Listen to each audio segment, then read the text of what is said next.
할렐루야. 감사합니다. 역시 담임 목사님과 저는 좀 많이 다르군요. 일단 아멘 소리가 다르시군요. 담임 목사님 하시니까 크게 아멘 하시던데 차별하셔도 됩니다. 담임 목사님이시니까. 귀한 교회에 와서 섬기게 되어 감사합니다. 저는 목회자의 아들로 태어나서 저희 가족 중에 목회자들이 많습니다. 그래서 저희 부모님도 목회하셨고 또 저희 누나와 매형도 이제 신학하고 선교사로 있고 저희 그 밑에 이제 아들 삼형제인데 아들 삼형제도 다 목회를 하고 있습니다. 그리고 저희 외사촌 형이 5분 계시는데 5분이 다 목회를 하고 있습니다. 그래서 한국 교회가 이렇게 전 세계 역사에 목회자가 많이 남는 교회로 유명한데요. 저희 가족이 큰 기여를 하고 있습니다.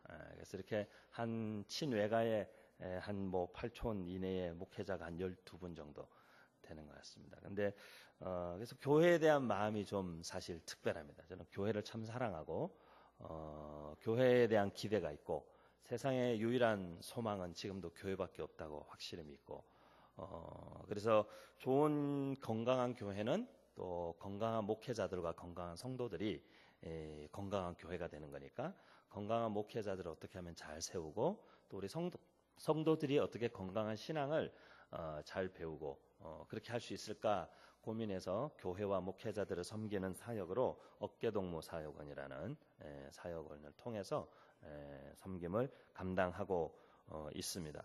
우리 귀한 교회 저희 아버님이 개척하셔서 30주년 됐을 때 제가 한 8년여 전에 30주년 예배에 저희 아버님이 선교지에 계셔서 오실 수가 없어서 제가 대신 가서 말씀을 전했던 적이 있습니다. 제가 국민학교 5학년 때 개척이 된 교회인데 제가 이제 목회자가 되어서 30주년 그 교회 예배에 가서 설교하는 것도 되게 큰 감동과 감격이 있었는데 우리 50주년 월계교회 예배에 또 우리 함께 말씀 나누게 해주신 또 주님께 또 우리 목사님 교회 감사드립니다.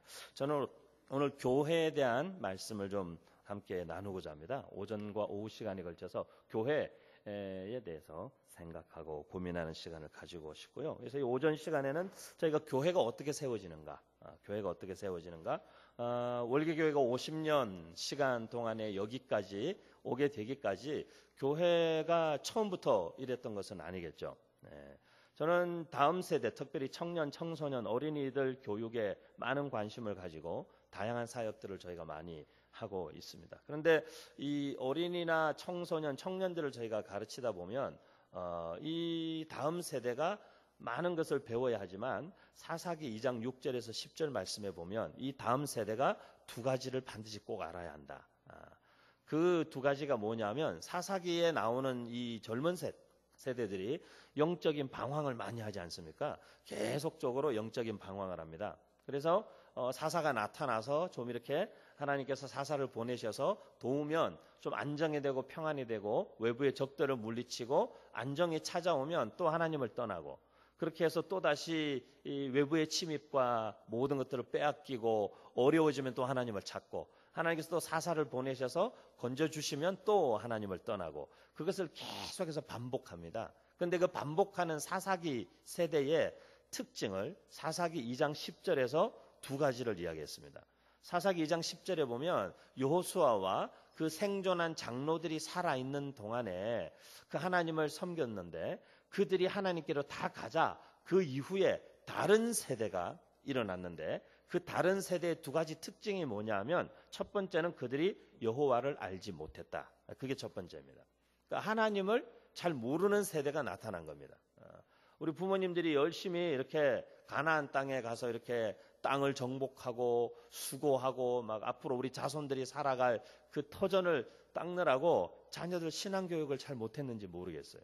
근데 하나님을 알지 못하는 세대가 이스라엘 백성들이 출애굽한 이후에 3세대 만에 하나님을 알지 못하는 세대가 나타난 것입니다. 두 번째 그 세대의 또 다른 하나의 특징이 뭐냐면 여호와께서 이스라엘을 위하여 행하신 일을 알지 못하더라. 그렇게 이야기했습니다. 이스라엘이 어떻게 해서 이스라엘이라는 이름을 가지게 되었고 그 이스라엘이 어떻게 해서 너의 할아버지가 애굽에서 종로로 타던 노예였는데 우리가 어떻게 해서 오늘 이곳에 와서 너희가 이제 정착하고 땅을 가지게 됐고 이제 평안을 누리게 됐고 안정을 누리게 되었는지를 이들이 사실은 그 과정 속에 하나님이 어떻게 얼마나 놀라운 일들을 행하셨는지 알지 못했다, 그런 이야기죠. 그래서 저는 교회의 이런 창립 기념 주일이 될 때마다 늘 목사님들과 우리 어른들께 부탁드리는 말씀이 있어요. 자녀들에게 교회의 역사를 가르쳐야 합니다. 원래 처음에 우리 교회가 어디에서부터, 그리고 이렇게 50주년 기념으로 이렇게 성지순례 같은 것도 해야 됩니다. 이스라엘을 가는 성지순례가 아니라 월객교회 역사의 유적지를 찾아가는 것입니다. 저는 지금도 한 번씩 저희 고향에 가면 저희 아버님이 교회를 처음 개척하실 때에 2층 상가에서 이렇게 교회를 개척하셨는데 그 2층 상가가 있는 곳을 지금도 한 번씩 가봅니다. 그 앞에 이렇게 가서 그 건물을 지금도 이렇게 바라보면 마음에 참 많은 생각이 떠오릅니다. 그리고 지금 우리가 누리고 있는 많은 것들이 얼마나 정말 풍성하고 큰 하나님의 은혜로 우리에게 주어진 것인가. 그 세월 동안에 함께 하신 하나님의 그 놀라우신 은혜가 다 하나하나 새록새록 기억납니다. 우리 다음 세대들에게 그것을 가르치고 이야기해 주어야 할 필요가 있습니다. 그래야 이 세대가 감사함으로, 그리고 이 세대가 교회의 소중함을 알고, 그리고 이 다음 세대들이 사실 월급계를 계속 이어서 정말 하나님 기뻐하시는 교회로 든든하게 세워가게 될 것이라고 믿기 때문입니다. 오늘 본문 말씀에 보니까 교회를 지체됨으로 설명했습니다. 우리가 잘 알고 있다시피 교회는 머리 대신 예수 그리스도에게 다 연결되어져 있는 한 지체입니다. 그 말은 이 세상에 존재하는 모든 교회들이 다 사실은 그리스도를 머리로 하는 하나의 교회다라는 말씀이기도 하고, 우리 모두가 각기 다 다른 사람이고 다른 모양이고 다른 형편과 처지에 있는 사람들이지만 우리가 그리스도를 머리로 하는 하나의 지체요 공동체다, 그렇게 이야기하고 있는 것이죠. 그래서 하나님께서 우리 각자들을 다 다르게 지으셨고 다르게 만드셨고 다르게 쓰신다. 그래서 교회는 어떻게 세워지는가? 교회는 우리의 다름과, 그렇지만 우리 주님을 동일한 믿음으로 세워지는 것이 교회입니다. 그래서 우리 각자는 서로의 다름을 인하여서 걱정할 필요가 없습니다. 보통 공동체가 세워지는 단계를 3단계로 설명한다고 합니다. 첫 번째는 환상기가 있대요. 처음에 이제 이렇게 교회가 모여지고 사람들이 뭐가 새롭게 일이 시작되면 이렇게 막 환상을 가지고, 저마다의 꿈과 환상을 가지고, 그리고 우리 집사님들이나 우리 성도님들이 전도하실 때에, 이렇게 교회 전도할 때에 우리 교회 별로 안 좋아요, 막 이렇게 전도하시는 분 안 계시잖아요. 우리가 전도할 때는 우리 목사님 너무 미남이시고, 우리 목사님 말씀도 잘 전하시고, 또 우리 교회 정말 주일학교도 너무 훌륭하고, 우리 교회 밥도 맛있고, 뭐 이렇게 우리가 좋은 이야기를 많이 하잖아요, 교회에 대해서. 그래서 사람들은 교회에 대해서 뭘 가지게 될까요? 기대감과 환상을 가지게 되죠. 그래서 이제 왔어요. 교회 왔는데 교회를 막상 다니면서 사람들하고 친해지고 가까워지니까 뭐가 보이기 시작할까요? 서로의 다름이 보이기 시작하고, 그 다름이 때로는 나한테 이렇게 내 기분을 좀 상하게 할 때도 있고, 그리고 상처를 줄 때도 있고, 그리고 내가 듣던 거하고는 다른데 이런 생각이 들 수도 있죠. 목사님 듣던 것만큼 미남은 아니신데, 이런 생각도 들 수가 있죠. 그런데 우리가 많은 생각들을 하게 됩니다. 그래서 그 시기를 일컬어서 우리가 환멸기라고 합니다. 그래서 환상기를 지나서 공동체는 환멸기를 반드시 거치게 된다고 합니다. 그래서 서로에 대해서 실망하고, 서로에 대해서 상처받고, 서로에 대해서 막 상한 마음, 그래서 공동체를 떠나기도 하고, 그리고 공동체가 멀어지기도 하고, 막 시험에 들기도 하고, 그런 일들이 일어났다고 합니다. 하지만 공동체는 반드시 환상을 가지고 모여든 사람들이 그 환멸기를 극복할 때만 이제 성숙기에 접어들 수 있다고 합니다. 하나의 공동체가 시작되어져서 그 공동체가 진정 성숙한 그리스도의 공동체가 되는 데에는 이 환멸기를 반드시 통과해야만 하고, 그 환멸기를 극복한 사람들만이 진정으로 성숙한 신앙을 가지고 성숙기에 접어든 공동체를 이루어갈 수 있다라는 것입니다. 그래서 우리는 사실 다른 것이 잘못되었거나 틀린 것이라고 생각하면 안 됩니다. 다른 것은 좋은 것입니다. 저는 결혼을 좀 늦게 했습니다. 제가 이제 미국에 이렇게 가서 공부도 하고 사역도 하고 그렇게 하다 이제 미국에서 결혼을 어떻게 해보려고 했는데 또 주님의 뜻이 거기에 있지 않았는지 잘 안 됐더라고요. 기회도 잘 없고. 저는 이렇게 한국 분들이 별로 많이 안 계시는 또 지역들에 있다 보니까 쉽지가 않았어요. 한국에 돌아와서 첫 이제 사역지로 간 교회에서 청년 목사로 갔는데 우리 교회 청년부의 자매와 결혼을 했어요. 예. 그래서 제가 가자마자 우리 담임 목사님께서 윤 목사님 이제 빨리 결혼하셔야 되겠다고. 싱글 목사님이 청년 사역 계속하는 것보다 빨리 결혼해야 돼. 그래서 우리 담임 목사님, 장로님, 또 우리 교회 선임 목사님 여러분들이 저에게 소개를 하셨는데 이상하게 한 사람을 계속 소개하시는 거예요. 똑같은 사람을 각기 다른 분들이 소개하셔서 이 사람인가 보다. 그리고 이제 만나서 결혼했습니다. 그래서 이제 제가 결혼한 지 이제 한 15년 정도 됐는데 저희 아내하고 저를 생각해 보면요. 같은 게 요즘 젊은 아이들 말로 1도 없습니다. 네. 진짜 1도 없습니다. 저희는 완전히 다릅니다. 모든 게 너무 다릅니다. 이렇게 뭐 약속을 하는 어떤 그런 거에서부터 집안에서 이렇게 물건을 배치하는 어떤 서로의 어떤 기준부터 그리고 옷을 입는 기준 하나부터 저희 아내는 지금까지 15년 일관성 있게 아침마다 제가 옷 입는 걸 마음에 들어 하지 않습니다. 예, 정말 다릅니다. 뭐 하나가 같은 게 없습니다. 정말 저희는 살면서 15년 동안 우리는 정말 다르구나라는 것을 날마다 발견하면서 살고 있습니다. 그런데 그것 때문에 결혼 초기에는 그것이 약간 저희가 만난 지 3개월도 안 돼서 결혼했거든요. 그러니까 약간 둘이 한 집에 사는데 낯선 거예요. 별로 친하지 않고 서로 낯설고 막 아침에 일어나면 누구지 막 이런 생각 드는 정도였죠. 근데 매일매일 서로의 다름을 발견하면서 별로 친하지 않으니까 선뜻 말은 못 하겠고 참고 이렇게 오다가 이제 한 몇 년이 지나고 나서 그런 것들이 이제 이렇게 막 터지니까 무섭더라고요. 근데 저희가 그것들을 이렇게 놓고 함께 이렇게 하면서 이제 인정하는 시기가 있었어요. 그래, 당신과 나는 정말 하나님이 다르게 지으셨고, 다르게 지었기 때문에 우리가 서로 인간적으로 되게 힘들다라고 생각하는데, 하나님의 관점에서 우리 관계를 잘 생각해 보면, 우리가 다르기 때문에 우리가 15년 동안 진짜 우리가 인간이 된 것 같다. 네. 저희가 한 10년째 되면서부터 이제 그 은혜를 인정하기 시작했어요. 그리고 한 10년째 되면서 그 은혜를 누리기 시작했어요.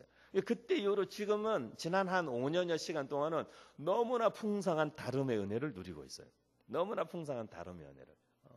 다르니까요. 제가 할 수 없는, 제가 하지 않는, 제가 관심 없는 많은 것들을 저희 아내가 다 챙기고 다 하고 저희 아내가 관심 없고 저희 아내가 힘들고 저희 아내가 쉽지 않은 것을 저는 쉬우니까 다 하고 목회도 그렇게 하고 사람들도 그렇게 만나고 사역도 그렇게 하니까 너무 재밌는 거예요.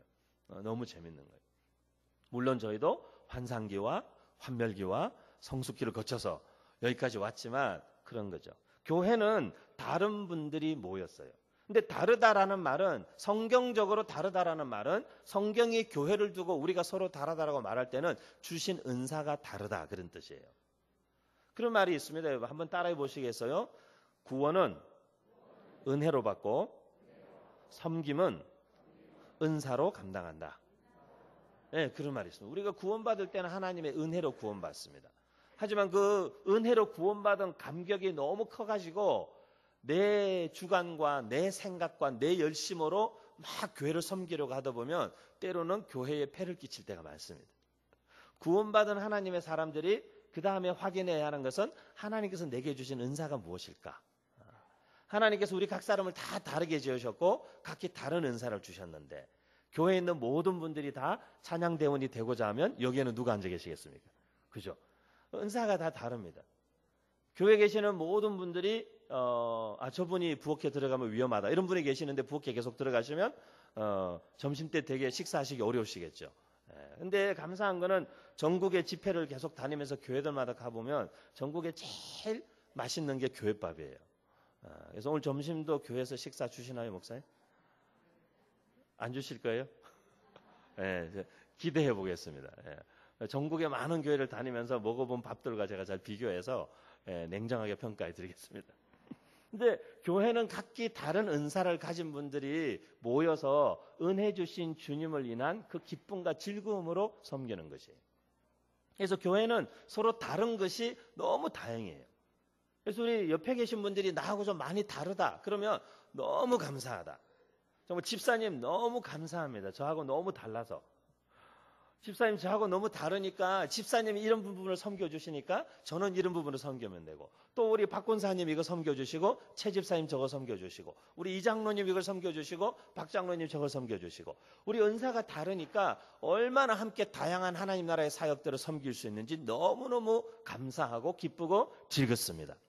서로의 다름을 즐길 수 있고, 서로의 다름을 인해 감사할 수 있고, 서로의 다름을 인해서 기뻐할 수 있으면 교회는 건강하게 세워집니다. 저는 우리 50주년 된 월계교회가 요즘 교회들이 다 쉽지 않다고 그래요. 저희 아버님이 예전에 목회하실 때 부흥회를 많이 다니셨는데요. 여기 전라 지역에도 부흥회를 많이 하셨어요. 막 저기 정읍, 태인부터 뭐 군산, 옛날 이리, 지금 익산부터 여기 광주에도 제가 그래서 저희 아버님 따라 여러 번 집회할 때 와서 찬양인도 하고 왔었어요. 그리고 뭐 목포, 여수, 뭐 경기도 저희 아버님이 많이 다니셨는데, 근데 저희 아버님 그렇게 다니시고 저희 아버님이 이렇게 오실 때마다 야, 전라도 지역에 가면 진짜 늘 그 믿음이, 그리고 그 열심과 그 뜨거움이 막 이렇게 교단 그 노회 연합 집회 가면은 막 강대상회까지 다 모이시고, 노회원 교회들이 막 버스 대절해서 저녁마다 와서 그렇게 교회가 꽉 차도록 모이시는 열심이 있으시대요. 지금도 그러시죠, 여러분? 아닌가요? 제가 온 지 오래돼서요. 잘 모르겠어요. 근데 여러분, 저희 아버님 늘 그러셨어요. 그 열심을 배워야 된다고. 정말 전라도 지역의 교회에 가면 그 열심들이 있다고. 그렇게 사모하고 집회를 막 3시간, 4시간, 밤 11시, 12시까지 하는데도 그렇게 기도하고 사모하던 그런 열심이 있다고 늘 말씀하셨어요. 근데 교회가, 우리 월계교회가 이 지역에서 정말 이제 50주년, 그리고 이제 교육관도 완공하시고 되게 기쁜 소식이네요. 제가 오늘 좋은 날에 온 것 같습니다. 교육관도 이제 완공하시고 다음 세대들 세우는 귀한 일에 여러분의 각기 다른 주신 은사가 하나님의 은혜 안에서 잘 쓰임 받아서 이제 50주년부터 나이 50대여서 서서히 늙어가는 교회가 아니라 50주년부터 주신 새로운 은혜와 새로운 비전과 새로운 꿈을 가지고 더욱 부흥하고 더욱 성장하고 더욱 힘있게 섬기고 세워져가는 월계교회 되기를 주님의 이름으로 축복합니다. 여러분, 다른 것은 정말 큰 은혜입니다. 정말 큰 은혜입니다.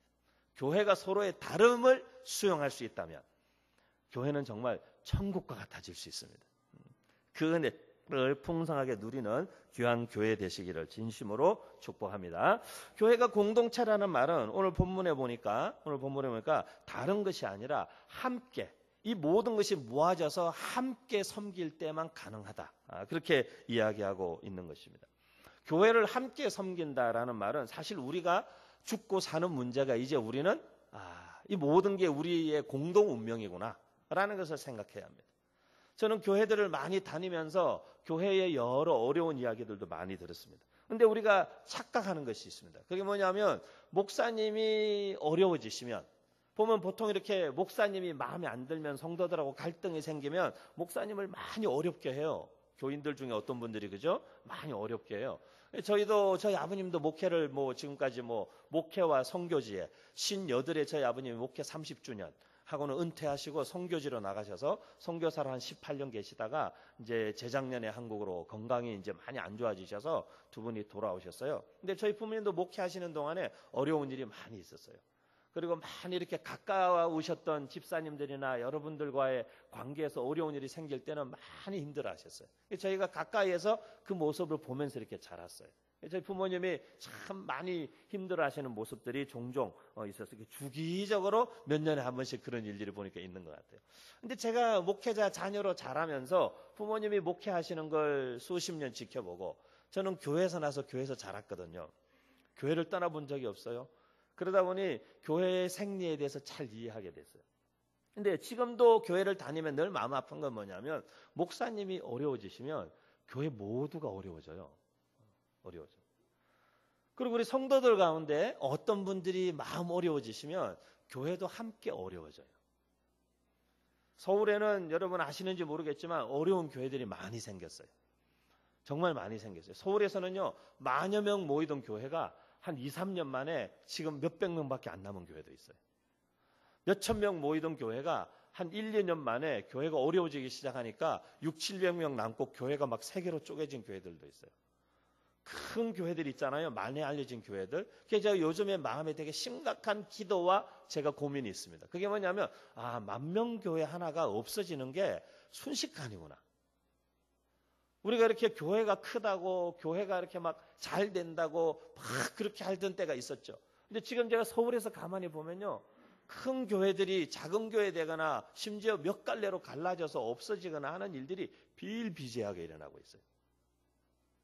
근데 왜 그럴까요? 왜 그럴까요? 교회나 성도나 누구든지 우리가 함께 그리스도 안에서 만난 우리가 이제 우리가 이 교회의 생명에 함께 예수 그리스도 안에 참여하고 교회가 생명력을 잃으면 나도 죽고 내가 영적으로 건강하지 않으면 교회도 영적으로 건강할 수 없고 그런 공동 운명체로서의 교회에 대한 마음들을 가지지 않으면 사실 안 되는 것이 교회입니다. 절대 교회가 어려운데 나 혼자 신앙이 좋아지는 법은 없습니다. 절대 목사님이 편안하고 기쁨으로 섬기시고 감당하실 수 있도록 세워드리지 않는데 교회가 사실 편안할 수 없습니다. 교회 일을 맡으신 장로님들이나 교회 일을 헌신적으로 나서서 섬기는 분들이 기쁨으로 섬기실 수 있도록 하지 않는 데에 교회가 절대로 함께 기뻐하고 즐거워하고 힘을 얻을 수 없습니다. 우리 옆에 있는 분들한테 그런 마음을 가지셔야 돼요. 하여간 사나 죽거나 우리는 같이 가야 되는 운명이구나. 그런 마음을 가져. 이제 나는 그냥 이 교회에서 정말 평생 섬기다가 이 교회에서 정말 우리 자녀들이 신앙생활 하는 거 보다가 정말 이 교회에서 정말 주님 앞에 가면 좋겠다. 그런 마음의 꿈을 가지고 우리가 서로를 바라볼 때 정말 운명 공동체로 바라봐야 돼요.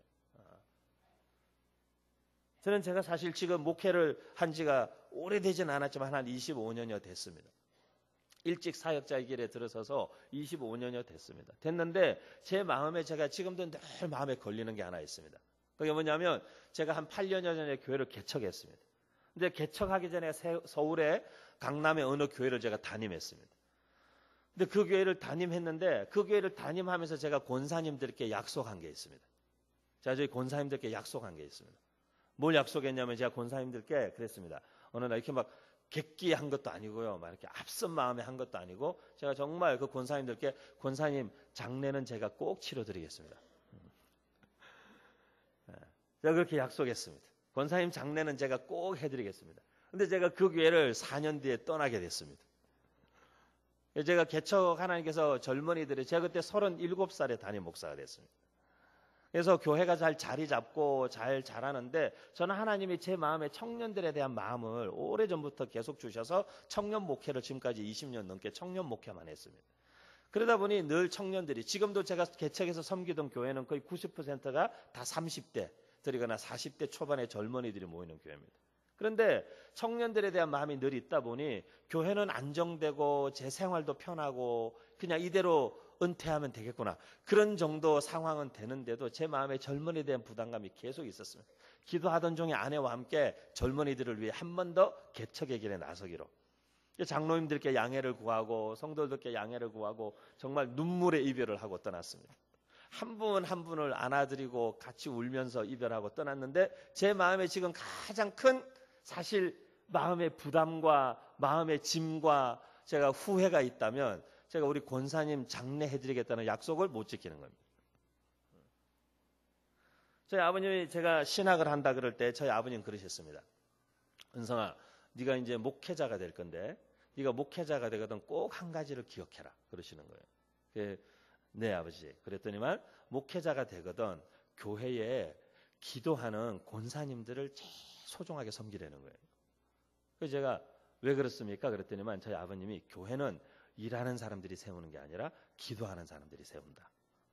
그 나이 드신 권사님들이 제가 담임 목회할 때도 저희 권사님들은요 이렇게 교회 문 열고 나가면 늘 제가 밖에 서 있으면 나오셔서 인사하셔서 제 손잡고 하시는 말씀이 그거예요. 목사님, 제가 목사님 목회에 큰 도움도 못 되고 그냥 막 이렇게 늘 하시는 거짓말 있으시죠. 막 빨리 죽어야 되는데 막 이렇게 말씀하시면서 이렇게 제 손을 붙잡고 늘 그러세요. 이렇게 목사님 제가 큰 도움도 못 되고 헌금도 많이 못 하고 막 관절도 아프고 허리도 아파서 교회 일도 못 하고 봉사도 못 하고 목사님 목회에 도움이 못 되고 늘 그러세요.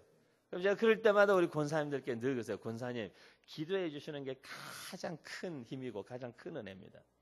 그리고 우리 권사님들 얼마나 감사합니까? 지금도 이렇게 제일 앞자리에 앉아 계시잖아요. 이분들은 모든 모임에 참석하세요. 시간이 많으시거든요. 그래서 모든 모임에 참석하시고 항상 일찍 오시고 항상 앞자리에 앉아 계시고 늘 그 자리를 지키시고 기도해 주세요. 그리고 지나가면서 이렇게 목사님 손에 이렇게 사탕 하나씩 쥐어주시고 얼마나 감사한지 몰라요. 지금도 저희 아버님이 섬기셨던 교회 제가 가면요, 저희 권사님 장로님들이 집에 이렇게 주중에 제가 사역 때문에 내려갔다가 연락드리면 집으로 오라고 그래요. 집에 가서 식사하면요, 집에서 식사하는데요, 제가 어릴 때 제가 거기 초등학생, 국민학생 때, 중고등학생 때 있었는데요, 제가 어릴 때 좋아하던 반찬을 다 기억하시고 그 반찬 그대로 상을 차려주세요. 제가 좋아하던 생선, 제가 좋아하던 나물, 제가 좋아하던 국, 그걸 다 기억하세요, 그 권사님들이. 지금도 가면은 대개 식사하러 갔는데도 그걸 해놓고 상을 차려놓고 해주세요. 그럼 교회가 그러면 얼마나 좋겠어요. 그죠? 교회가 그런 관계성이면 교회가 얼마나 아름답고 천국 같겠어요. 저는 우리 월계 교회가요, 미래가 있으려면 여기서 자라는 다음 세대, 여러분의 자녀 세대가 30년 뒤에도 정말 다시 오고 싶은 교회. 뭐 이렇게 젊을 때는 서울도 다 한번 가보고 싶고 다 이러겠지만 나이 들면서 고향 가서 섬긴다면 월계 교회, 내 고향 교회 다시 돌아가야지. 저희 교회가 젊은이들 모이는 교회지만 저희가 하고 있는 일이 하나 있습니다. 그게 뭐냐면 경기도 이천에, 저희는 교회가 강남의 역삼에 있다가 최근에 판교로 옮겼는데요. 경기도 이천에 가면 성혜원이라는 보육원이 있습니다. 고아원이 있는데 그 아이들이 꼬맹이들부터 갓난애기들부터요, 청소년 때까지 있습니다. 청소년 만 18세가 지나면 이제 그곳을 떠나야 합니다. 대학을 가든지 취업을 하든지 떠나서 사회에 나가서 혼자 이제 살아내야 됩니다. 근데 그곳에 저희 후배 목사님 한 분이 교회를 개척해서 들어가면서 그 목사님이 어느 날 자기 꿈을 이야기했습니다. 목사님, 제가 이런 마음이 들었습니다. 이 아이들하고 예배를 계속 드리면서 자기가 그런 마음이 들었다는 거예요. 그 아이들을 계속 만나고 한 달에 한 번씩 만나서 예배 드리면서 어느 날 명절을 지나가는데 이 아이들이 나중에 성인이 되어서 이 보육원을 떠나서 사회에 나가서 생활하다가 명절이 되면 이 아이들은 어디로 갈까? 명절이 되면. 부모도 없고 일가 친지도 없는 소위 말하는 천의 고아인 이 아이들이 어디로 갈까? 그래서 이 목사님이 젊은 친구예요. 이제 40 초반 되는 젊은 목사님이에요. 그런데 이 목사님이 자기 결심했대요. 자기 교회가 이 아이들이 다시 돌아올 수 있는 고향 집이 되어주겠다고. 그리고는 지금도 한 달에 한 번씩 그 아이들을 다 초대해가지고 고기를 굽고 그 몇십 명 되는 아이들을 목사님이 자기 주머니 틀어서 고기를 구워서 아이들을 매달 고기 먹이고 우리 주변에 가까운 사역자들 초청해서 찬양 집회도 열어주고 콘서트도 열어주고 막 이렇게 크리스찬 마술하는 친구가 와서 이렇게 마술로 복음 전하는 것도 해주고 악기 연주하는 친구들 와서 연주도 해주고 하면서 매달 그 아이들을 그렇게 몇 년째 섬기고 있어요. 그 아이들이 자라서 혼자가 아니라 나도 돌아갈 고향이 있어. 명절에 모두 다 집에 간다 그럴 때 나도 어떻게 김이라도 하나 사들고 찾아갈 교회가 있고 목사님이 있다. 저는 우리 월계 교회가 이 광주 지역에서 많은 젊은이들과 다음 세대들에게 그런 교회가 되기를 축복합니다, 여러분.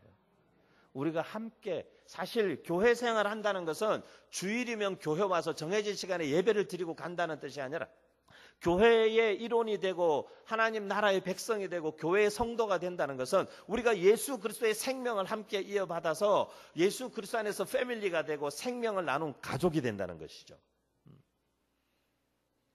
그래서 우리 서로 피 한 방울 섞이지 않았음에도 불구하고 서로의 아픔에 함께 아파하는 것입니다.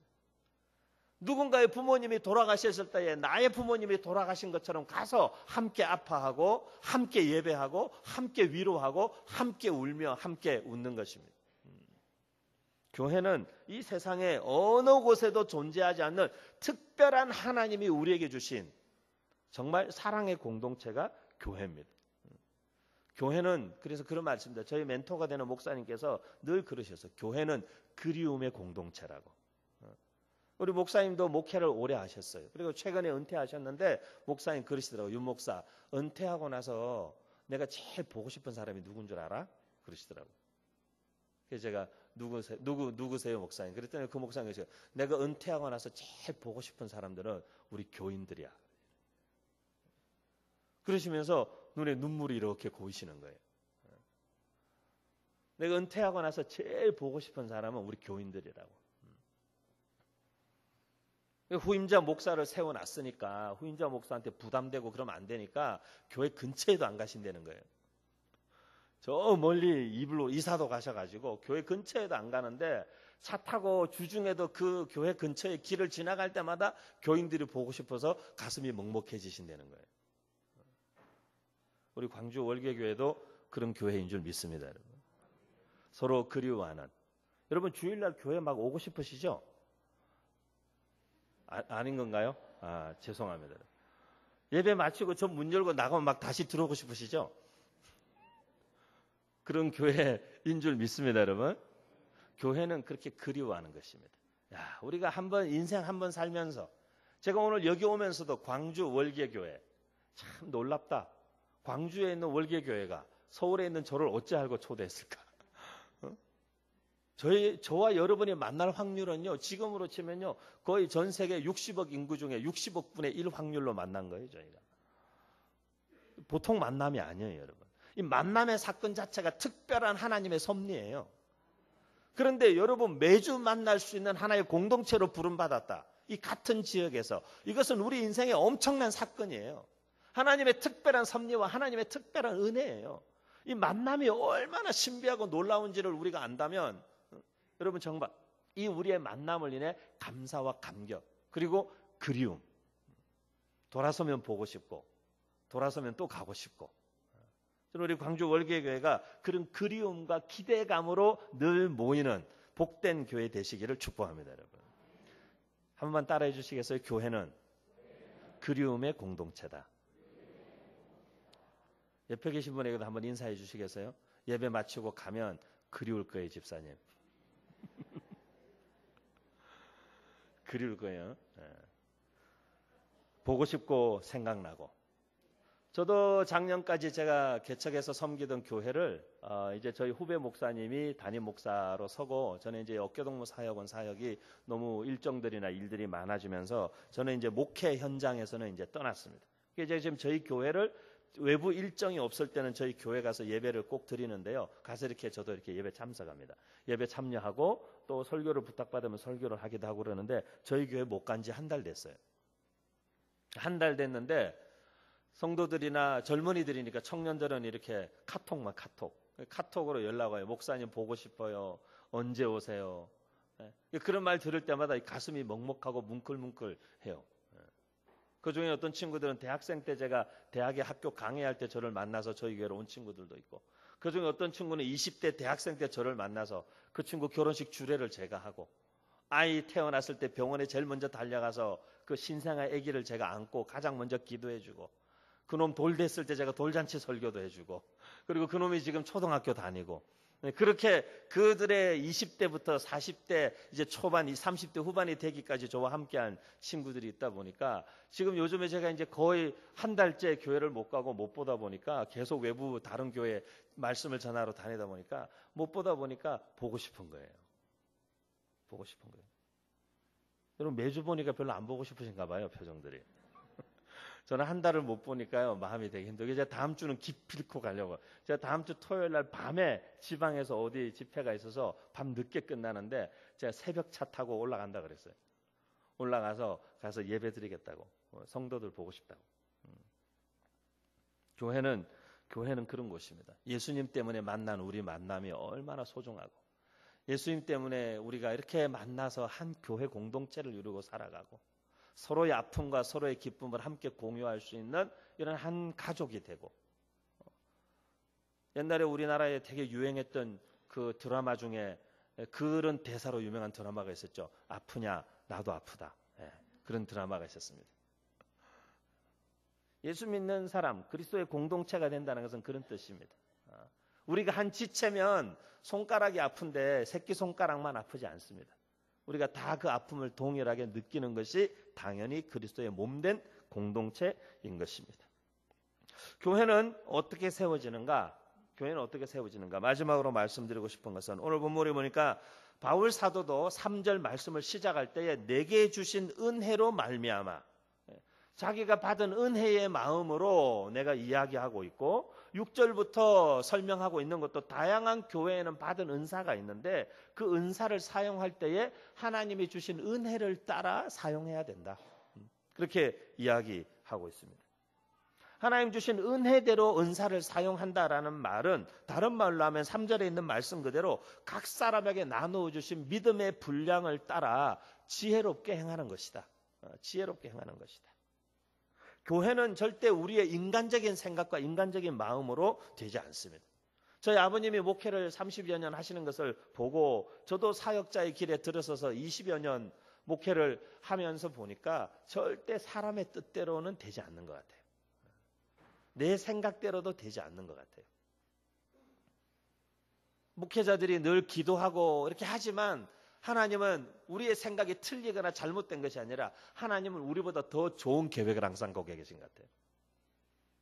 저는 우리 광주 월계교회가 우리 목사님과 우리 장로님들과 우리 성도님들 모두가 꿈꾸고 가지는 생각보다 더 넘치게 하시는 하나님의 은혜를 항상 누리기를 축복합니다. 여러분. 더 좋은 것으로 채우시고 주시는 하나님을 누릴 수 있기를 축복합니다. 여러분. 우리가 교회를 섬길 때에는요, 자기 생각으로 섬기면 안 됩니다. 그런 말이 있습니다, 여러분. 교회는 자기를 드러내는 곳이 아니라 자기를 드리는 곳이다. 그런 말이 있습니다. 교회는 절대 인간적으로 자기 생각을 주장하거나 자기 개인의 어떤 고집과 방향성을 주장하거나 그렇게 함으로 자기를 드러내는 것이 아닙니다. 저는 미국 이민교회에서도 목회를 했었고 지금도 1년에 한 몇 차례 작년에도 뉴질랜드나 뭐 이렇게 필리핀이나 또 중국이나 여러 지역들을 다니면서 사역들을 하면서 우리 이민교회들도 제가 많이 섬겼어요. 근데 이민교회도 지난 11월에도 필리핀에 가서 필리핀 지역에 있는 이민교회들이 연합으로 모여서 이렇게 이제 그 부모님들과 교사들을 위한 이렇게 세미나를 며칠 진행하고 또 뉴질랜드에 있는 우리 그 코스타 청년들이 모이는 집회도 3박 4일 인도하고 뉴질랜드에 한 열흘 동안 이민교회들을 섬기고 돌아왔어요. 근데 이민교회들을 미국이나 뭐 뉴질랜드나 필리핀이나 여러 지역들을 다니면서 이민교회들을 섬겨보면 우리 이민자분들의 마음에는 유일하게 마음을 풀어놓고 이렇게 할 수 있는 곳이 교회예요, 교회. 교회 밖에 나가면 이번에도 미국에서 오신 목사님 한 분이 지난 토요일 저녁에 저랑 만나서 이렇게 대화하고 강남역에서 강남역 내거리를 걷는데요. 강남역 내거리에 토요일 저녁이면요. 젊은 친구들이 꽉 차 있거든요. 엄청나게 꽉 차 있어요. 차들이 못 지나가요. 이렇게 차들이 골목에서 큰 길로 못 나와요. 사람들이 끊임없이 지나가니까 거길 뚫고 지나가지를 못해서. 그래서 1cm씩 앞으로 나와서 그 길을 통과해서 나와요. 결국에는 사람들 사이를 1cm씩 밀고 나와서 그 길을 나와야 돼요. 사람들이 끊임없이 지나가니까 차 한 대 지나가기 정말 힘들어요. 근데 그럴 정도로 사람이 많아요. 근데 그 목사님이 미국의 콜로라도라는 곳에 계시는데 콜로라도는 더구나 우리 한국 분들이 많이 안 계세요. 완전히 산속에 있는 동네거든요. 콜로라도가 마일 하이라 그래서 1마일 위에 있는 1.6km 위에 있는 도시이기 때문에 엄청 높은 곳이에요. 근데 신기하게도 차를 타고 가면 차가 올라가는 것 같지 않은데 출발해서요 도착하면 1.6km 고지대에 있는 도시에 우리가 올라와 있는 거예요. 한국 사람 별로 안 계세요. 근데 이제 이분이 나오셔서 강남역에 저 만나서 딱 나와서 이제 길거리에 들어서자마자 첫 마디가 뭐냐면 와 목사님 한국 사람 진짜 많네요. 이렇게 말씀하시는 거예요. 한국 사람 진짜 많네요. 여기 문 열고 나가면 다 한국 사람이네요. 저희는 문 열고 나가도 한국 사람이 없어요. 안 보인다는 거예요, 사람이. 안 보인다는 거예요. 근데 그러다 보니 이 교회에 그 모였을 때 그 특별한 마음들이 있어요. 특별한 마음들이 있는데 교회에 모였을 때에 그런 마음들이 또 있는 거예요. 교회에서만큼은 인정받고 싶고 교회에서만큼은 존중받고 싶고 교회에서만큼은 존재를 확인하고 싶은 거예요. 교만해서가 아니라 미국 사회에 다양한 인종이 섞여 사는 데에 소수민족으로 우리가 한국에서는 우리가 소수민족 이런 생각 안 하잖아요. 저희가 한국 사람이 대다수니까 외국에서 오신 분들이 여기 와서 이렇게 눈치 보이겠죠. 하지만 미국에서는 우리가 이렇게 소수민족이에요. 나가면은 거의 다 그냥 인종이 다른 사람들 속에 동양인들 몇 사람이 껴서 왔다 갔다 하는 것 같아요. 특히 그런 지역은. 그러다 보니 교회 안에서라도 자기의 존재감을 좀 더 확인하고 싶은 거예요. 그러다 보니 어쩔 수 없이 자기가 자꾸 드러나게 돼요. 자기 모습을 자꾸 드러내게 되고 자기가 누군지를 계속 확인받고 싶어하고 자기가 어떤 사람인지 알아주기를 원하고 그런 마음들을 가지다 보니까 교회에서 때론 그런 마음들이 서로 부딪히는 거예요. 부딪히는 거예요. 그 콜로라도 지역에도요. 교인이 우리 예수 믿는 사람들이 전체 교민 3만 명도 안 되는데 예수 믿는 사람은 3천 명 정도 된대요. 근데 교회는 80개 정도 된대요. 그럼 한 교회에 평균 몇 분 정도 계실까요? 3천 명 예수 믿는 분들이 계시는데 교회가 80개가 있는 거예요. 어쩌면 한국 같으면은 너다섯 개 정도 중형교회가 있든지 아니면 큰 교회 하나 정도도 안 되는 교회일 텐데 거기는 교회가 80개가 있는 거예요. 계속 갈라지고 쪼개지고 또 갈라지고 쪼개지고 또 부딪히고 또 갈라지고. 우리 광주 월계교회에 제가 와서 저는 교회의 아픔을 볼 때마다 늘 마음이 아프거든요. 저는 광주 교회, 이 월계교회 오면서 그런 마음이 있어요. 정말 축복하고 싶은 마음. 여기 계신 여러분들이 정말 이렇게 아름다운 공동체로 하나님 앞에 더 든든히 세워져서 60주년 혹시 괜찮으시면 저를 다시 불러주세요. 60주년에 왔을 때 여기 계신 분들이 정말 이렇게 함께 그리고 더 건강하고 더 많은 하나님의 사람들이 또 함께 이렇게 든든하게 더 세워져가는 그런 정말 귀한 공동체가 될 수 있기를 축복합니다. 여러분.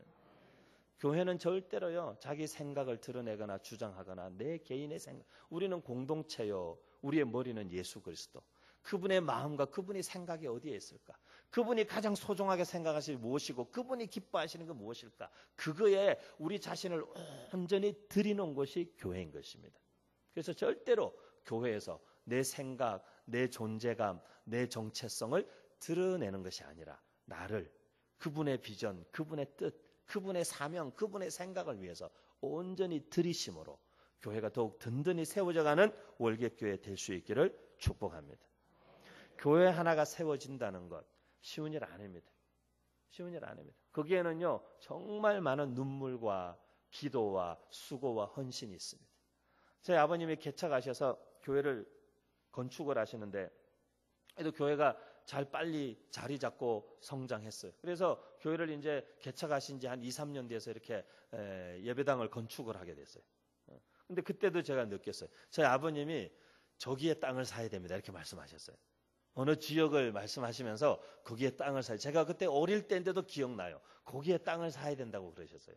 그런데 그때 당시에 우리 장로님 몇 분 집사님들이 목사님 거기는 너무 멀다는 거예요.